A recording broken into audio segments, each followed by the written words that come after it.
Hello everyone. तो adrenal disorders के बारे में हम आज इस वीडियो में थोड़ा सा और जानते हैं और ये समझते हैं कि इसमें से कौन कौन से हार्मोन्स हैं, अगर ज्यादा निकलने लगे तो हमारी बॉडी को नुकसान पहुंचाते हैं। तो सबसे पहले होता है इसमें कॉर्टिसोल। तो अगर कॉर्टिसोल करके हार्मोन ज्यादा अमाउंट में निकलता है तो ये कुशिंग सिंड्रोम कर सकता है। पेशेंट काफी मोटा होने लगेगा, उसके हाथ पांव पतले हो जाएंगे, उसको बीपी की शिकायत आएगी, बहुत जल्दी जल्दी उसको इन्फेक्शन होने लगेगा, उसको डिप्रेशन की शिकायत हो सकती है, हाथ में कंफ्यूजन हो सकते हैं। दूसरा जो इम्पोर्टेंट हार्मोन निकलता है वो है एड्रिनलिन, जो मेटाबोलाइज होकर मेटानेफ्रिन भी बन जाता है। और ये एड्रिनलिन का एक्सेस प्रोडक्शन हमारे शरीर में जो हमारे ब्लड प्रेशर है उसको बढ़ाता है। बहुत छोटी उम्र में ब्लड प्रेशर होता है, पेशेंट को एकदम से अटैक्स आते हैं बीपी बढ़ने के, उसका बीपी शूट अप कर सकता है, 200 के प्लस जा सकता है, उसको सर में दर्द हो सकता है, थ्रॉबिंग पेन कह सकते हैं, एंजाइटी होगी, पैल्पिटेशन होगा, दिल धक धक धक धक करने लगेगा, पसीना छूटेगा, उल्टियां हो सकती हैं और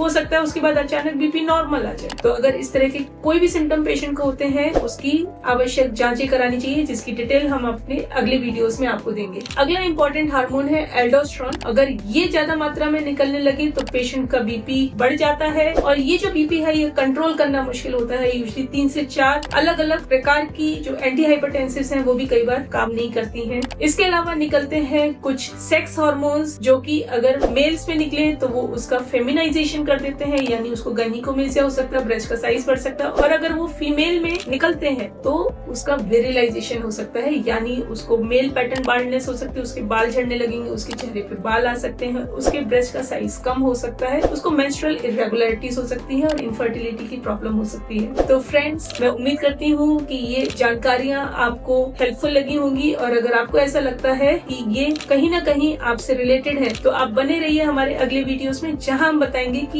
इस तरह के डिसऑर्डर्स अगर किसी को होते हैं तो हम आइडेंटिफाई कैसे करते हैं।